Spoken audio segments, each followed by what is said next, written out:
Bienvenue chers abonnés et fidèles de la chaîne YouTube Alerte Info France. Nous vous retrouvons aujourd'hui pour une analyse approfondie d'un sujet particulièrement sensible et préoccupant au cœur de l'actualité politique et médiatique en République démocratique du Congo. Au centre de cette réflexion, les accusations graves portant sur l'existence d'une stratégie organisée de diffusion de discours de haine, impliquant des mécanismes structurés de communication et de financement. Une affaire qui soulève des questions majeures sur la responsabilité politique, morale et juridique des acteurs concernés. Il convient tout d'abord de souligner que les dynamiques observées ne relèvent pas d'une simple dérive isolée, mais semblent s'inscrire dans une logique beaucoup plus structurée. L'économie de la haine évoquée ici apparaît comme le produit d'un système organisé, reposant sur des mécanismes précis et des ressources clairement mobilisées. En effet, plusieurs éléments laissent penser à l'existence d'une véritable ingénierie de l'influence.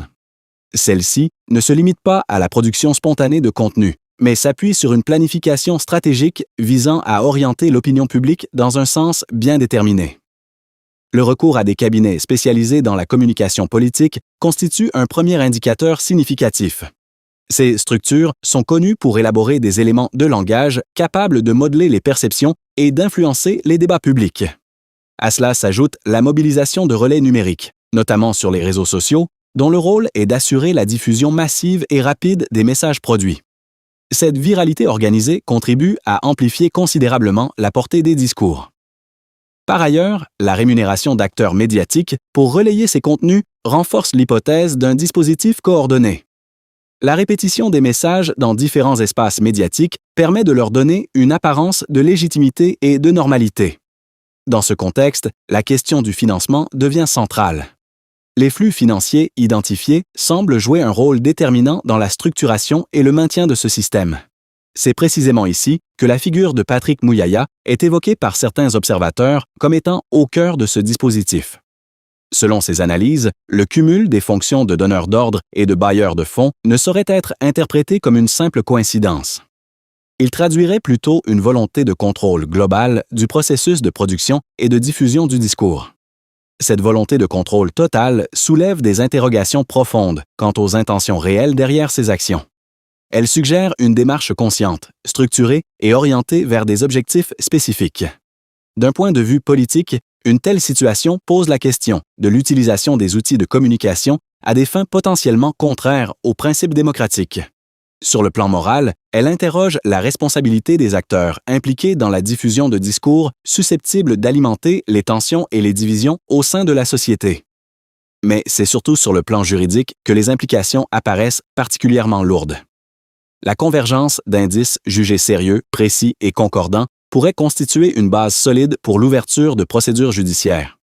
Ces éléments incluent notamment l'organisation délibérée des relais discursifs, leur financement assumé, ainsi que leur diffusion coordonnée à grande échelle. Dans cette perspective, certains estiment que ces faits pourraient être qualifiés d'infractions portant atteinte à l'ordre public, voire d'incitation à la violence. Enfin, l'hypothèse d'une implication directe dans la genèse et la diffusion de ces discours renforce l'idée d'une responsabilité active, sinon déterminante, dans ce processus. Cette affaire met en lumière des enjeux majeurs liés à la manipulation de l'information, à la responsabilité des acteurs politiques et à la protection des principes fondamentaux de coexistence pacifique. Si les faits évoqués venaient à être confirmés, ils pourraient justifier l'engagement de poursuites devant les juridictions compétentes, tant les implications apparaissent graves sur les plans politiques, moral et juridiques. De nouvelles informations de plus en plus inquiétantes continuent de circuler.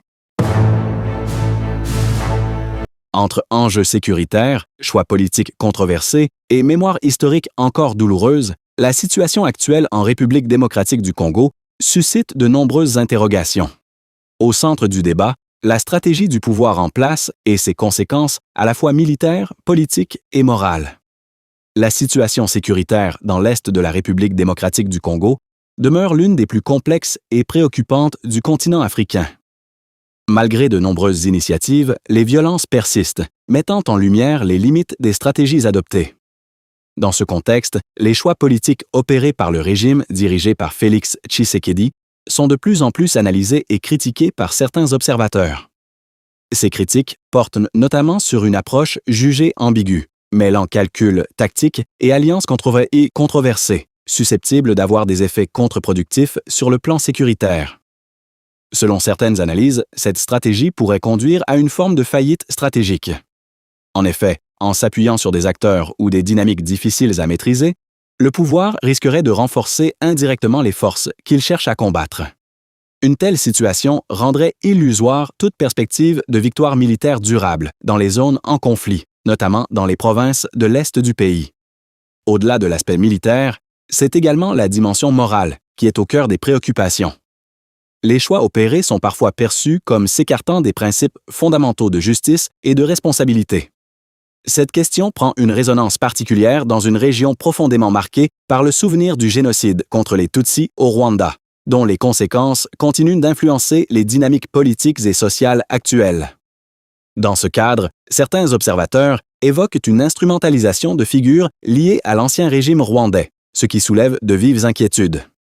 Une telle instrumentalisation serait perçue comme une manipulation de la mémoire historique, susceptible d'alimenter les tensions plutôt que de favoriser la réconciliation.